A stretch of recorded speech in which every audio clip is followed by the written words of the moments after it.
Hi, I'm Jeff Tucholsky. I'm one of the deacons here at Shepherd's Heart, and I'm back again with my video series summarizing the book Imagining Heaven by John Burke. In this session, I'm going to talk about some of the scientific research that's been done to determine if, in fact, near-death experiences are real rather than dreams or hallucinations. Also, I'll share a short story, very compelling for me, about a blind girl who had a near-death experience. So in a book called Recollections from Death, Dr. Michael Sabone studied hundreds of near-death experiences and sought scientific proof of their validity.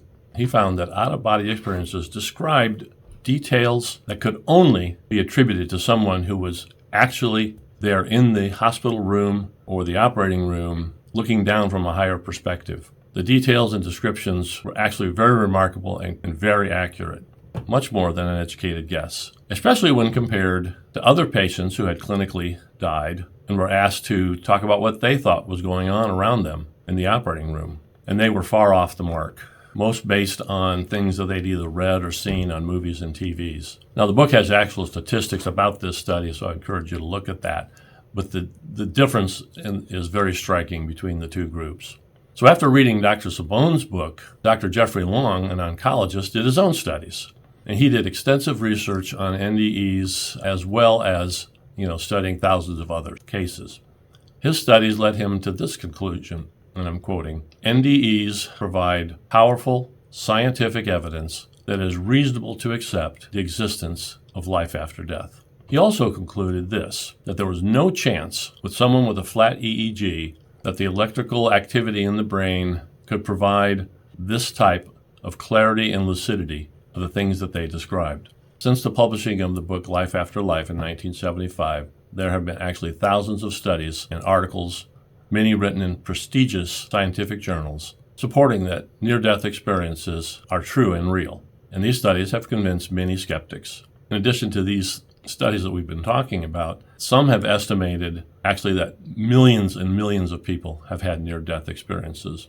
One statistic I saw is that maybe as many as 1 in 25. So if that's true, wouldn't we know someone who had one? And we might, but not everybody talks about them for a variety of reasons. Many have been reluctant to come forward because they don't think anybody will believe them. As we get further into this, you'll find some of the experiences are not positive. I want to talk about one compelling story that really hit home with me. There was a young girl, blind from birth, who died and reported back a near-death experience. Now, this girl had never, ever seen even shadows or shades, never dreamed visually, only in her other senses. But in her out-of-body experience, she could see clearly. And when she reported back what she saw, including descriptions of both living relatives and friends and people who had passed, they were remarkably accurate. And we'll see as we get further into this, not only do blind people see, but we all will see better. And of course, that's pretty exciting to me because of my poor vision. So boy, am I looking forward to that. I thought it was important to show the validity of these near-death experiences because we can take these descriptions as being representative of heaven, so we'll know more what to look forward to.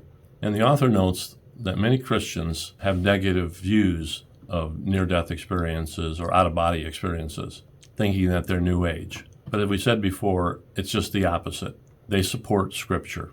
So in the next session, we're going to start looking at the common or core experiences reported in the near-death experiences and an overview of how people have described what they've seen. So until then, thanks for listening, stay blessed, and I'll see you on the next one.